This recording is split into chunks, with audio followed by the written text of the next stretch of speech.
Good Sunday afternoon, evening, morning, wherever you're at. This is more about a new economy that's going to be coming our way, I believe. I don't know for a fact, but all the evidence is there, the way I read the tea leaves. So we're going to go with that and continue this story here. Let's see here. Where is it at? There it is. On Canada aren't about trade. They're not even about drugs, but a secret power grab that could reshape the world as we know it. March 2025, Trump slapped Canada, our closest ally, with 25% tariffs and a mysterious 10% on energy. Now, the White House says it's about fentanyl, it's about borders, but whispers from the inside, they're saying something completely different. And it's got everything to do with what Canada is sitting on. So in this video, I'm going to break down why the official story is crumbling, what the real agenda is hiding in plain sight, and how does this affect us and what to do about it as the...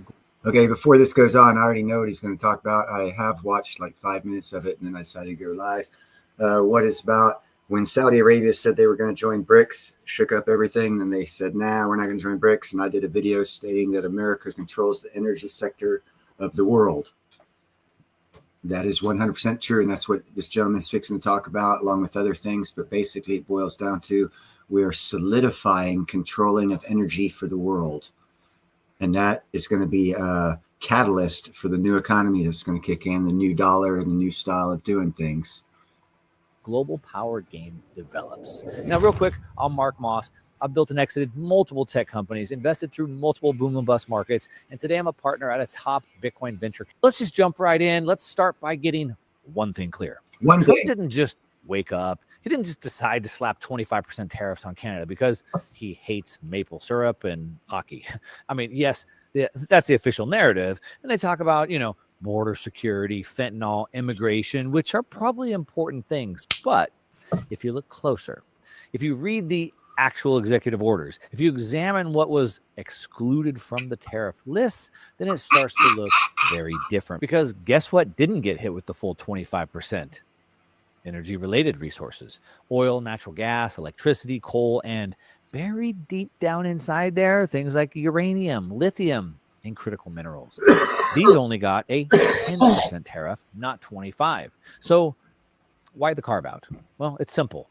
These are the inputs of power, literally and figuratively. They fuel our grid. They fuel our military. They fuel our economy. The U.S. doesn't just use these. We depend on them. Most people don't realize how fragile the dependencies actually are. Most people have no idea just how critical this actually is. So, for example, the U.S. imports over 90% of its uranium, with about 27% of that coming from Canada. And uranium, it's not optional. It's what powers the largest fleet of commercial nuclear reactors in the world, which generate almost 30% of America's electricity and form the backbone of our nuclear navy and our weapons infrastructure. So if you're trying to look tough on Canada, but you still need the uranium to keep the lights on, then you carve it out. You see, this isn't just about trade deficits. It's not just about immigration. This is about controlling the resource supply chain that determines whether the U.S. remains a superpower or becomes dependent on hostile regimes. And that's not just my opinion. It's directly from Trump's own playbook. We can see that just weeks after announcing the tariffs, he signed an executive order invoking the Defense Production Act to accelerate U.S. mining and processing of critical minerals. That order literally calls America's reliance on foreign minerals a national emergency. So what's the real reason Trump terrified Canada? All right, hold on. Before we go any further, I have got to tell you guys this. Okay, first off, the Democratic Republic of Congo is being invaded by Rwanda and a couple other countries and a small militia military called M23. The president of the Democratic Republic of Congo has already contacted Trump and told him if he helps get those insurgents and foreign country armed peoples out of the Democratic Republic of Congo and stabilizes his government, he would give exclusive mining rights to all of the minerals from the Democratic Republic of Congo. Now, this is where it gets interesting.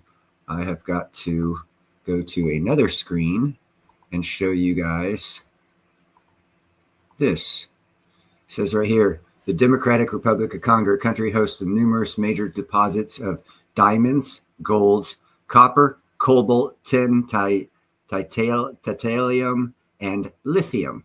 The same things that Canada has, there's more of in the Democratic Republic of Congo, and the Democratic Republic of Congo has already offered all of their minerals for us to mine for their national, keep them, to be their national security for them, basically, be like police for them. So if the deal with Canada falls through, we have this deal with the Democratic Republic of Congo to fall back on, and if so, there's more to what Mark Moss, or this guy, whatever his name is, Mark Moss, was talking about. So now let's get back. There is a plan B if this Canada plan doesn't work out. That's what I'm telling you. It wasn't trade. It wasn't fentanyl. It was leverage. The art of the deal. More specifically, resource leverage. Because when you control the minerals, you control the energy. When you control the energy, you control the world. When you control the energy, you control the future. So now you know why Trump terrified Canada. But now you know why I say America controls the energy.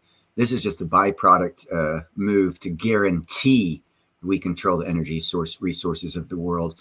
And with the new tech coming out, it's going to guarantee America stays a leader in the world. What you may not realize is just how massive Canada's role is in America's resource strategy. You see, it's not just about uranium. It's not just about one mineral. It's a mineral empire sitting directly to our northern border.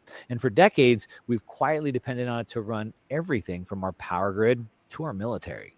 Now, Trump's not really trying to burn the bridges with Canada, but the U.S. does have to do something very drastic because the scale of this, it's massive. I mean, just for uranium specifically, Canada supplies about 30% of what the U.S. consumes. That's the fuel for our nuclear reactors, both civilian and military. What about nickel? Well, nearly half of U.S. primary nickel imports come from Canada. We use it in stainless steel, batteries, aerospace, military gear. What about cobalt, graphite, copper, rare earths? Well, those are all Canada's just mentioned. either a major producer or holds some of the largest reserves on the planet. You see, the U.S. is import reliant for over 90% of its critical minerals. And for many of them, Canada is the number one source. Also, that executive order he was talking about that Trump signed to mine. That's when I came out with the video saying that up in the Montana and Wyoming area, we just discovered one of the largest rare earth mineral deposits. That's why I made that video, because Trump actually signed that executive order telling us to start mining for our own resources. And that's when they made that discovery. So I don't know if this gentleman here, what's his name, Mark Moss, knows about that or not. But America actually does have a very, very substantial rare earth mineral reserve in the Northwest, and we're actively starting to mine it right now. So you have to throw that into this guy's narrative that he's selling us right now. He's spot on, but it's a narrative. Now, the reason why this matters is making America great again puts us in the middle of a global resource arms race. You see, one that will determine who leads the next energy and the next technology era. And here's what makes this move by Trump so revealing. He's not just... Well, it also it's revealing that technology is what he said, energy and technology. And I've been saying there's a technological revolution coming around. America is going to be leading that technological revolution. So we have the energy, we'll have the new tech. We're going to be the leaders of the world. Just challenging foreign adversaries like China.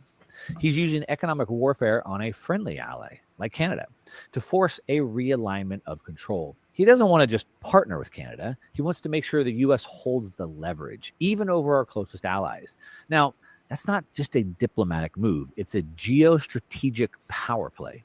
And when Canadian officials start floating retaliation, including, limiting exports of these core resource minerals that we need, they see it for what it is. Not a trade dispute, but a resource standoff. So we need to be clear. This isn't about punishing Canada. It's about reshaping the entire North American mineral hierarchy with the U.S. at the top. Yep. Everyone else feeding into it. So if we zoom out, we can see that again. Like I said, it's not just about Canada. It's not just about Trump. This is about the United States waking up finally, maybe too late, to a strategic vulnerability it created for itself. Now, for the past 30 years, we've outsourced everything: the mining, the refining, the processing of the world's most critical materials.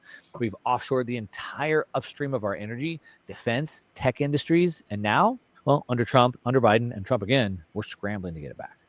But see, the thing is, in that statement he just made, that means we've been buying other countries' natural resources to get where we are. And now we're going to use our own resources, which are untapped, to maintain and grow from where we are off of their resources that they have less of because they sold them to us. So that even puts us in a better strategic position.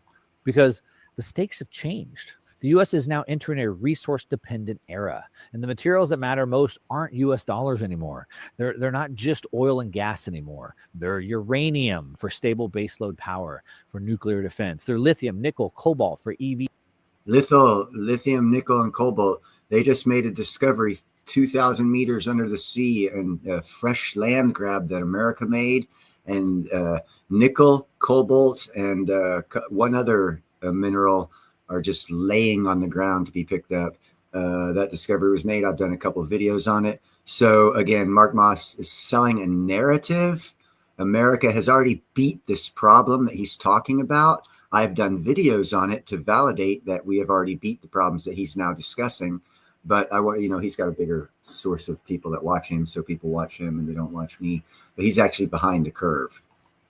For energy storage. It's graphite, rare earths for semiconductors, for missiles, for satellites, and of course, for the AI arms race infrastructure. Because in this technology age we're accelerating into, we need energy. We need lots and lots of energy, which is why every one of those resources we've added on to the U.S. critical minerals list under the Energy Act of 2020. And for most of them, the U.S. relies on imports for over 70 to 100% of its needs. Now, Canada's been our shortcut. It's our safe zone, but now that's under pressure. Thanks to the tariffs, the retaliation threats, and the growing instability in global supply chains. Now, I'm not here to give you the news. You can get the news from CNBC, but here's the part that no one on CNBC, no one on CNN is going to tell you. You see, he just gave away his narrative. He put CNBC and CNN. So obviously he's coming from a leftist wing narrative. That's why I'm kind of stopping and narrating over him, because he's given good information and factual information, but it's from the narrative of a liberal standpoint, and he's not giving all of the information.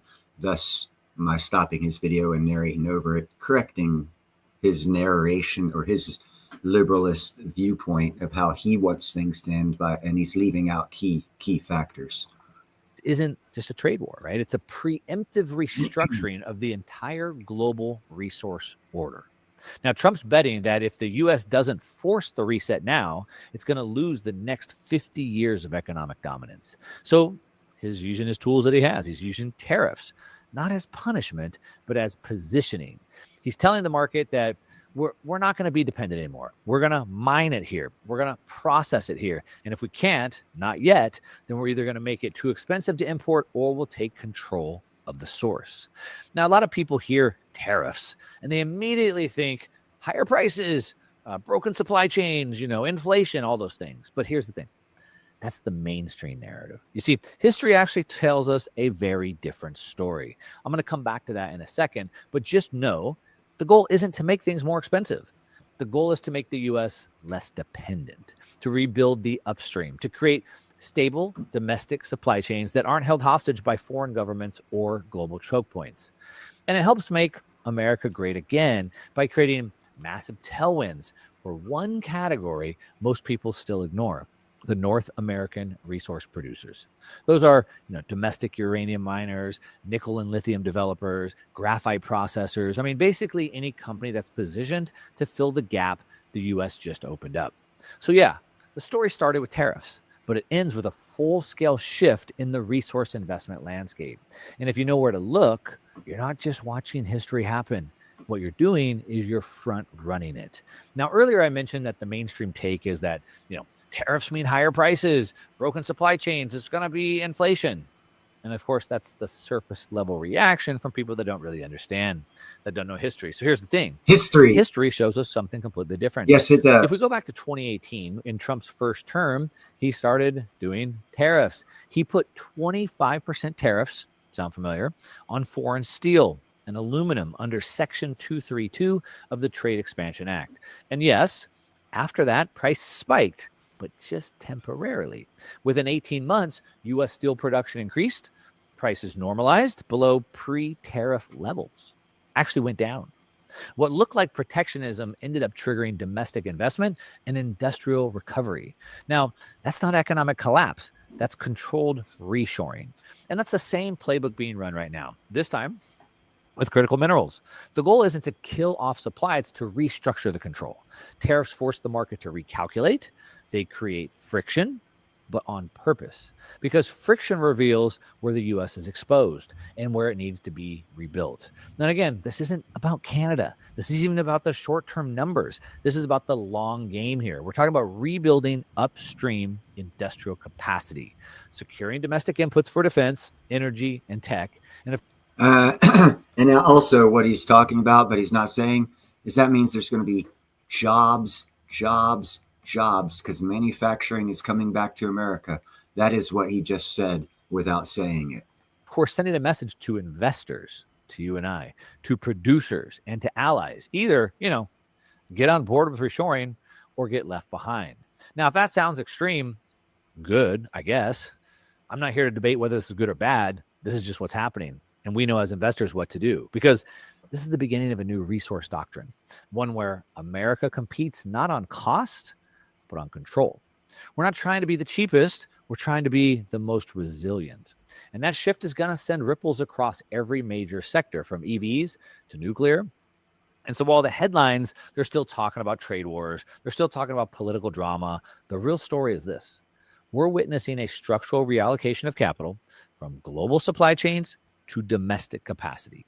And that's where the smart money is going to go. Not to whoever can source it the cheapest, but whoever owns the inputs, controls the supply, and that means investment in America. That's why America has already got over $2.5 trillion worth of investment money guaranteed and already processing into America to build manufacturing plants for all kinds of things, to build mining plants, to build refinery plants, to build all kinds of things. The news just isn't telling you about it yet. Holds the leverage in this new era of economic warfare. Now, real quick, before we talk about how to position ourselves to profit and win through this, I just want to briefly mention today's video. It's exactly why uranium was one of the few resources that got to the allies. And that makes Mustang's energy position extremely interesting. They're a pure play uranium deposits, fissions projects recently adjacent to one of the highest grade uranium mines on Sky Harbor Resources for the 914W project.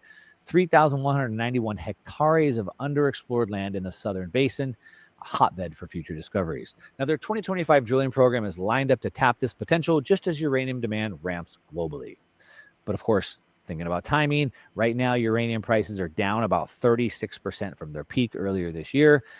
It's a correction, but in my view, it's also an opportunity, especially when you consider the U.S. is looking to build a strategic uranium reserve. We have tech giants like Amazon, Meta, Oracle, Alphabet. They're all investing into small modular reactors to power their data centers. You have AI compute. Did he just say small modular nuclear reactors or micro nuclear reactors? And all those companies are investing in micro nuclear reactors? I think, yes, he did. Here in America. Wow. Hey, so that means you might want to invest in NNE, nano nuclear energy, because they're going to be a domestic micro nuclear reactor producer and distributor to the world, and they're going to be an American company. Demand that's increasing power consumption 8x by 2030. You have 22 countries that just pledged to triple nuclear capacity by 2050. So this isn't just like a fringe energy play anymore. Then you add Mustang Energy and how they're positioned at the intersection of North American energy security, a rising nuclear renaissance, and some of the highest grade uranium real estate in the world. So if you're tracking the shift toward hard assets, energy independence, resource nationalism, then you might want to put Mustang Energy, MECPF, on your list of companies to watch. Just give them a watch. The link is in the description down below. Of course, as always, do your own due diligence. Look at their 2025 roadmap, study the location of their projects, and pay attention to how this narrative plays out. Okay, now let's bring this video home and talk about how we position ourselves from this. Back to Trump's tariffs on Canada, right? Again, like I said, they're not about trade. They're not about immigration. They're not even really about Canada. They're about strategic control of the future. Because when you control the minerals, you control the energy. When you control the energy, you control everything built on top of it, the world. Defense, infrastructure, AI, semiconductors, electric vehicles, currency systems, global power. And this was the first shot in the resource realignment. And most people still think it's about lumber and dairy. So the real question isn't whether you agree with Trump tactics. Whether they're good or bad doesn't matter. The real question is, are you paying attention to what comes next? And that's the real question, people. Are you paying attention to what comes next? With all of this energy, with AI, with the quantum computing, all this stuff you talked about, comes a digital currency system. They're calling it cryptocurrency right now, but it's a digital currency system built off of a blockchain system, which is now currently called cryptocurrency. Might not always be called that, might be called other things. Like say if Congress passes a bill to allow banks to create their own digital cryptocurrency, base it one digital cryptocurrency dollar that the bank produces to one physical dollar. Well, then what you have is you have a 1936 or 1836 to 1862 scenario where Congress allowed banks to create their own money to push out to people. So what happened during those times, since it's the only historical reference we have to go on, well, it was prosperity galore because banks were competing for customers, meaning each bank was competing to give more interest rates to you, to lower mortgage payments for you. And they were competing. So if banks compete, the consumer wins. And what Congress just did is they passed a bill allowing banks to legally create a cryptocurrency based one-to-one with the dollar. It's a several multifold scenario that plays out here, because if they have to hold dollars, $1 for every cryptocurrency dollar that bank creates, that increases the monetary supply or absorbs the extra money in the system, getting rid of inflation. And if now, instead of them taking and charging you $5 a month, they're giving you 2 to 3% interest, because the next guy is going to give you 0.25% more interest. So they're even going to increase your interest to give you more extras and benefits and bonuses for banking with them. It benefits the consumer, i.e. you and me. So if you are positioned correctly in this new system, this new banking system, this new monetary system that's going to be coming, and it is coming, you want to position yourself, like Mark Moss was saying, not just in energy sector, which I've made videos on stating that America is going to control the energy sector of the world. And it is true. It just isn't finite. It's not finished. It's not finalized yet, but we're going to control it. And we have new technologies coming out that was demonstrated by all those drones that were flying on the East Coast. So they said, oh, who are these UFOs? Are they drones? Are they American? Are they Russian? Are they Chinese? Do they have nuclear missiles on them? Oh, we don't know. And we don't care. Let them fly around. Yeah, okay, we never acted like that if we're under threat, trust me. So that we have new technology coming out. It's a new energy system. America's going to control the energy sector. We already have. We're just positioning right now to continue that control for the next 100 years. And if we can do that, which we will, America will remain a superpower economically and militarily far into the future. And that is the plays that you should be making right now for an anticipated future like that. Because when people compare America and Rome, they're comparing dog shit and gold. Because there is no comparison between Rome and America. And I will challenge anyone to prove me wrong. And how I prove myself right is America is the only country in the history of the world who didn't occupy countries after we defeated them in war. We rebuilt them. I believe Rome did the exact opposite. So therefore, if they did the exact opposite, their government system was the exact opposite of ours. So, how can you compare gold and dog shit and say they're the same? So people that make those statements are ignorant of history, truth, fact, and they forget factual things. And then they say stuff and make economic choices based off of their own bullshit. and they end up screwing themselves, losing money, and cursing everyone, saying everyone's screwed up and wrong. When it's right before your eyes. That's why I've got the picture about either. It's right before your eyes. President Trump said it. Everyone's been saying it. There's a digital economy coming. I've said it in my videos. Russia, for the past 5 years, has been working with all the central banks and monetary companies and systems around the world to digitize their whole economy. That's the blueprint for what's coming for us. That means digital. That means cryptocurrency. Get in early. It is the next monetary thing. We will have about a 25-year banking system that will have a digital currency of some sort or another distributed to us for our use. Take greatest advantage of the whole system. It's not just a currency. It's not just a coin. It's the whole system, the whole economic system of the digital economy that you can take advantage of. Look at it in that aspect, and you will be able to see advantages that you could take right now, cheaper than hell, that can maximize your investment in a short period of time. All right, people, since I'm talking to myself and no one's really here, I'm going to go ahead and end this live stream. You guys have a great night, and I hope like hell someone watches this and gets this information because it's really good. Talk to y'all later.